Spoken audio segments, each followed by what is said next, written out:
Au nom du Père, du Fils et du Saint-Esprit. Amen. Mes frères et sœurs, nous entrons, selon notre calendrier gallican, dans ce temps de la Passion.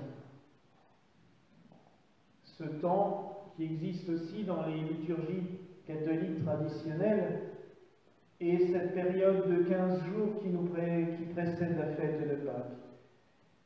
Nous entrons dans un mystère encore plus profond, un mystère plus grand encore, où la gloire de Dieu se voile à notre visage et à notre vue. Durant ce temps, il y a des petits détails liturgiques. Nous ne disons plus à la fin des hymnes, des psaumes, ou même du chant d'entrée, gloire au Père, au Fils. Nous le supprimons. Nous voilons les statues, nous voilons la croix de l'autel. D'habitude, nous voilons même la grande croix, mais je vous avoue que tout seul, je n'ai pas eu le courage de monter à plus de 3 mètres pour aller la voiler. J'ai juste éteint l'éclairage, ce qui fait que malgré tout, sa gloire est sensiblement diminuée à notre regard, et c'est vraiment là le principe de ce temps de la Passion. Nous avons commencé à intérioriser de plus en plus notre foi, notre cheminement vers Dieu. Nous l'avons intériorisé pendant tout le temps de la Septuagésime, puis nous avons encore retranché des éléments joyeux. Nous avions déjà retranché l'Alléluia, puis nous avons retranché le Gloire à Dieu, le Gloria. La liturgie a pris une tournure plus pénitentielle. Dans tout le carême, nous répétons ce chant « Écoute-nous, Seigneur, et prends pitié ». Maintenant, nos yeux ne voient plus la beauté des statues, la beauté de la croix, comme si Dieu veut se cacher à nous. Vous allez dire, il n'a rien d'autre à faire que de jouer à cache-cache, et je peux comprendre. On se dit, mais à quoi cela rime? Peut-être que Dieu, dans la liturgie, c'est ce que l'Église a souhaité faire aussi, veut que nous trouvions Dieu au plus profond de nous-mêmes. Quand le Christ descend aux enfers le samedi saint, après sa mort et avant sa résurrection, il descend au plus profond de nous-mêmes, et nous-mêmes, nous sommes appelés à y descendre pour y trouver Dieu.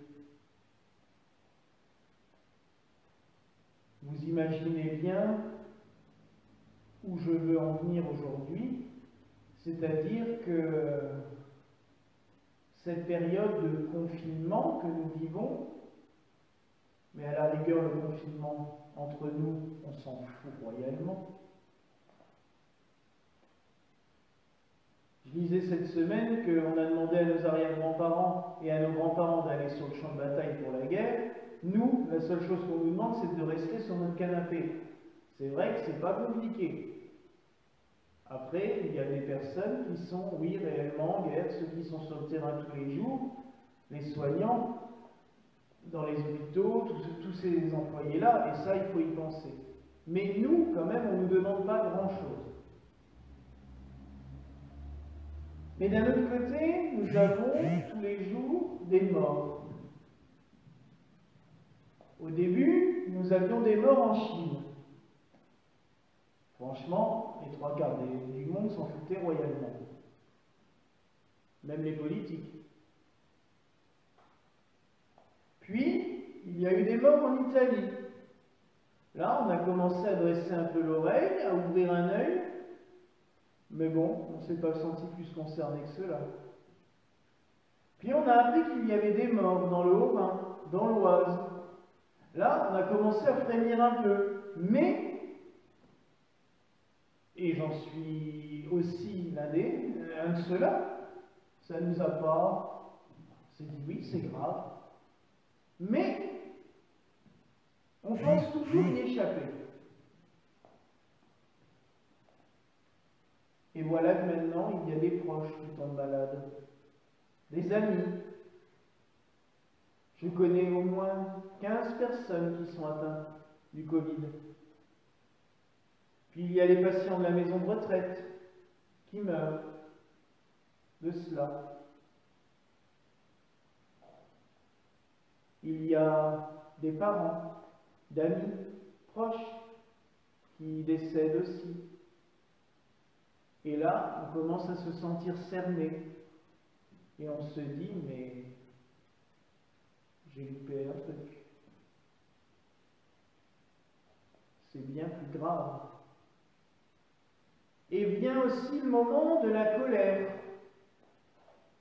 Pourquoi Dieu ne fait rien? C'est normal. Personne ne vous en voudra si vous l'avez dit. Je vous avouerai même qu'au moment du confinement, je suis rentré une fois dans cette église, le vendredi avant, en disant « Mais ça suffit maintenant, qu'est-ce qui se passe? Faites quelque chose !»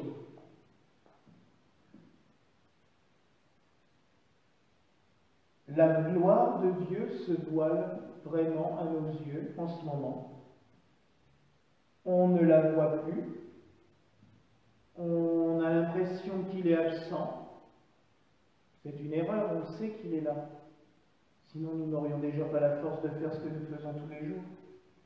Mais,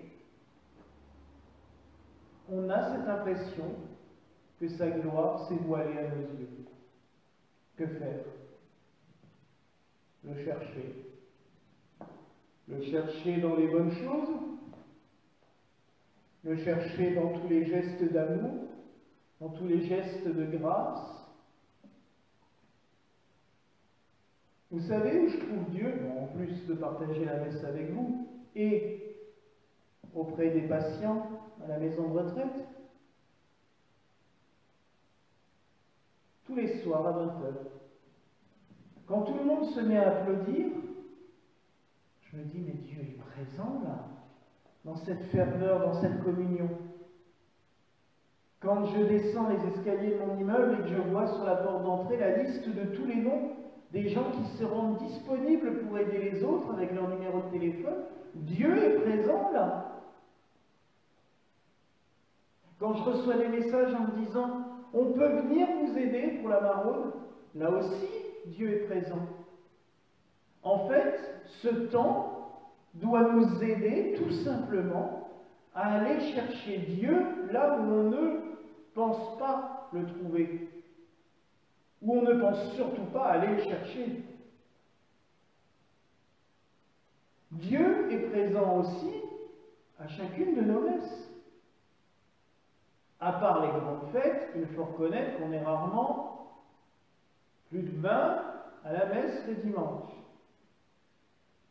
Là, le dimanche et même en semaine, vous êtes une centaine à regarder la messe. Vite fait de faire le calcul. Dieu est présent. Par des moyens modernes, mais il se rend présent. Quand je me balade dans les couloirs pour faire le ménage, comme ce matin, et qu'il y a la messe télévisée sur tous les postes, et que les gens regardent, qu'on voit même les lèvres murmurer des chants, Dieu est présent. Ce temps de la Passion est là pour nous aider à trouver Dieu, là où on ne pense pas à le chercher. Et cette année encore plus, avec cette crise mondiale, cette pandémie, nous sommes invités à aller chercher Dieu là où on ne pense pas à le chercher. Nous sommes invités à voir Dieu et sa gloire se manifester dans des toutes petites choses.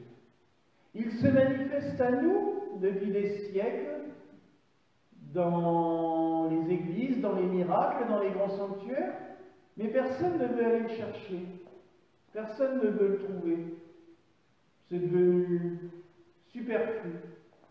Et maintenant, avec cette crise, beaucoup commencent à le rechercher dans des petites choses, à essayer, à s'accrocher à quelques espoirs. Alors, je vous dirais, et vous allez dire, il prêche pour sa paroisse, mais cherchez-le dans toutes ces merveilles que je vous ai racontées depuis avant. Cherchez-le dans les sacrements, quand les églises seront ouvertes. Cherchez-le dans l'assistance à la messe en réel, mais aussi en vidéo, comme vous le faites en ce moment. Mais ne le cherchez pas dans des fausses promesses. Ne le cherchez pas dans des fake news en cascade. À quoi cela sert de mettre son espoir dans une information dont on sait pertinemment qu'elle est fausse, mais parce qu'elle nous arrange et parce que ça nous plaît d'y croire, on y croit et on la partage, alors qu'on le sait au fond de nous-mêmes que c'est faux. Dieu est la vérité. Je suis le chemin, la vérité et la vie. Entre un message qui me dit de détester quelqu'un, un message qui me dit celui-là est mauvais, celui-là est nul, celui-là je veux m'en débarrasser, et un message qui me dit aimez-vous les uns les autres, aimez votre prochain comme vous-même. Le choix, je le fais, sans aucune restriction. Alors par pitié, et je vous le demande sincèrement, choisissez toujours l'amour. Ne vous laissez pas envahir par la peur et la colère qui ne servent strictement à rien, à part à vous tuer, vous. La colère, la haine, ne tuera jamais celui que vous détestez.